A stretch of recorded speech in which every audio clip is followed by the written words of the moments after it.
कि फडणवीस जी और भारतीय जनता पार्टी चाहे एकनाथ शिंदे हो ये बहुमत सिद्ध नहीं कर पाएंगे और ये सरकार 1 महीने भी नहीं चलेगी। 18 जुलाई के बाद ये सरकार फिर गिरेगी, क्योंकि जो 12 विधायक हैं 12 विधायक इस समय संपर्क में है शिवसेना के और वो वापस उसमें आ जाएंगे पार्टी में। और ये जो बाकी विधायक हैं इनके पास वो 2/3 नंबर पूरे नहीं हो पाएंगे और ये लोग डिस्क्वालीफाई हो जाएंगे। नहीं चल पाएगी ये सरकार। 18 जुलाई तक ही चल पाएगी और अमित शाह जी का 18 जुलाई तक का ही लक्ष्य है। और जो सारा जो ये प्लान बनाया गया ये सिर्फ और सिर्फ राष्ट्रपति चुनाव के लिए प्लान बनाया गया। इसी तरीके से ये लोग झारखंड में भी उन दबाव डाल रहे हैं, जो हेमंत सोरेन साहब हैं उनके ऊपर भी दबाव बनाने की कोशिश कर रहे हैं। ये बहुमत सिद्ध नहीं कर पाएंगे और कल नहीं गिरी तो 18 तारीख के बाद तो निश्चित तौर पे गिरेगी।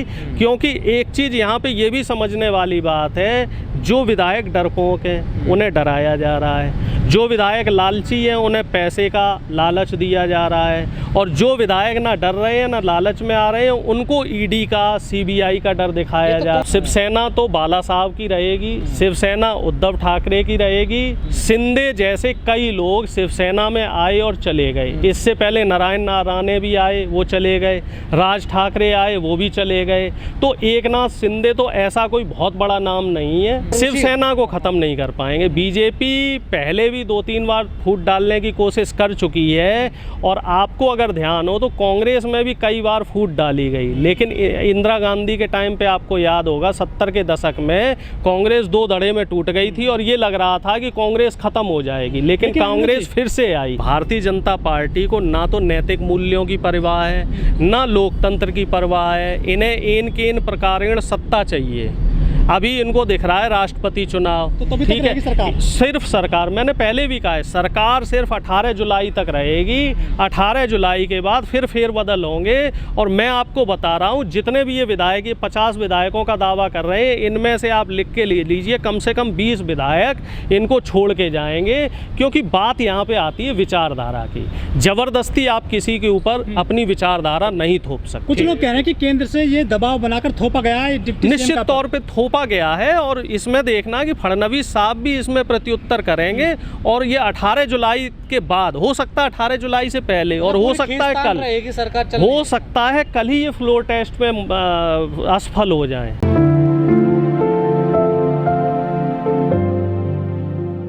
कल दिन का सीन ये था कि फडणवीस जी मुख्यमंत्री बन रहे थे और शाम आते आते ये पता चला कि एकनाथ शिंदे को मुख्यमंत्री बनाया जा रहा है। अहम मसला है 18 जुलाई को राष्ट्रपति चुनाव होना है। तो अमित शाह जी को ऐसा लगा कि कहीं ऐसा ना हो कि एकनाथ शिंदे गुलाटी मार के फिर शिवसेना में चले जाएं। जैसे पिछली बार अजीत पवार जी गुलाटी मार के NCP में वापस चले गए थे और फडणवीस को औंधे मुँह गिरना पड़ा।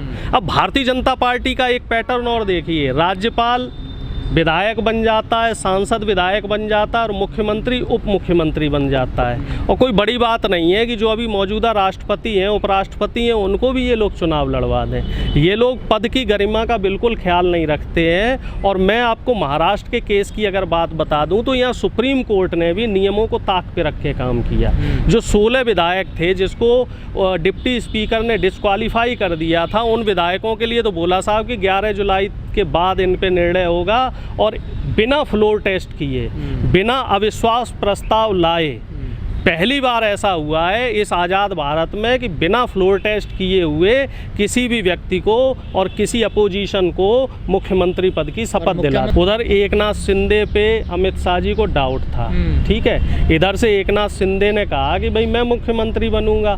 बहती गंगा में हर आदमी जो है अपने पाँव और हाथ धोना चाहता है। हर आदमी चाहता है कि हमें सत्ता की मलाई मिल जाए। कोई भी यहाँ पे उसूल आदर्श की बात नहीं करना चाहता। कोई ये नहीं समझना चाह रहा है कि आप किस द्वारा चुने गए हैं और आप किस पार्टी के विधायक हैं, या आपको जो बहुमत मिला है वो किस तरीके से मिला है। आप लोकतंत्र को और सारी मान मर्यादाओं को तार तार रख के सिर्फ सत्ता के बारे में सोच रहे हैं। इसी तरह का काम नीतीश कुमार जी ने किया था। पूरी दुनिया देख रही है, सिर्फ भारत नहीं पूरी दुनिया देख रही है कि किस तरीके से रातों रात विधायकों को अगवा करवा के सूरत पहुंचाया गया। सूरत ही क्यों पहुंचाया, महाराष्ट्र में क्यों नहीं रखा?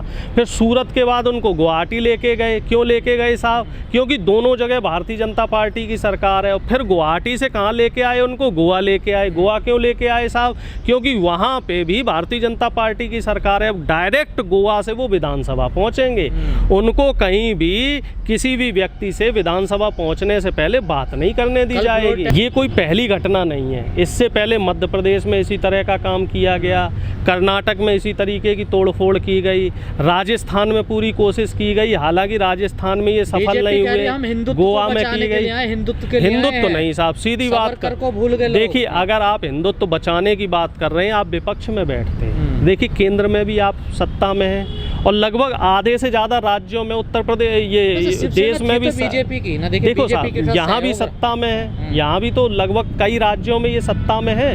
तो आप 2-4 राज्य, 10 राज्यों में विपक्ष में भी तो बैठने का साहस रखिए और विपक्ष में बैठ के हिंदुत्व की रक्षा कीजिए। और रही बात शिवसेना की, तो कांग्रेस और एनसीपी, इनको जनता ने बहुमत नहीं दिया था, इनको विपक्ष में बैठने का मैंडेट जनता द्वारा दिया गया था।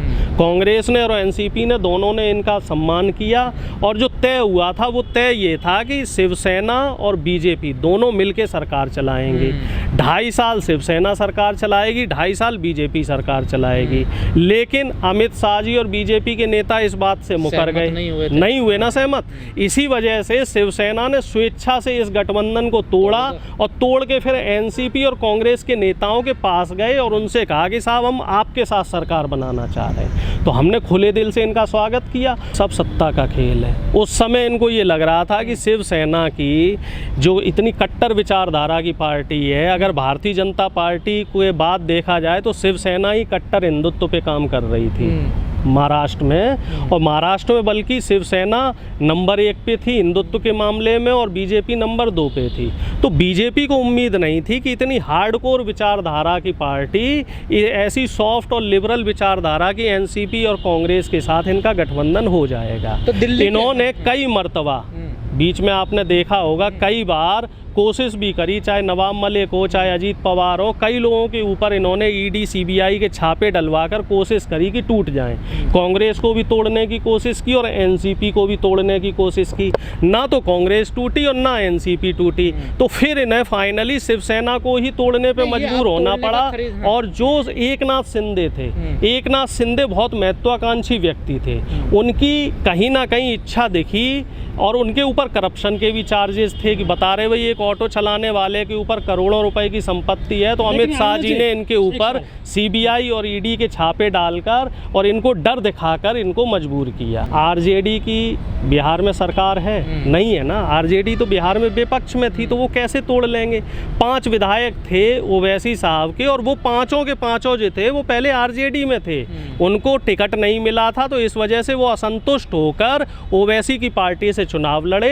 लेकिन अब उन्हें समझ में आ गया कि जो ओवैसी जी की पार्टी है वो सिर्फ सांप्रदायिक माहौल तैयार कर रही है, वो हिंदू मुस्लिम में जो है बीजेपी की पिच पे खेलती है और एक तरीके से मान के चले बीजेपी की बी टीम है। और रही बात अगर करें राजस्थान की, तो राजस्थान में भी जो विधायक थे 6 के 6 जो बसपा के विधायक थे, उन्होंने बाहर से समर्थन दिया था, उन्होंने सरकार बनाने के लिए कांग्रेस को समर्थन दिया था। और बाद में स्वेच्छा से उन लोगों ने 6 के 6 विधायकों ने सरकार में शामिल होने के बाद, पहले नहीं, जब वो सरकार में शामिल हो गए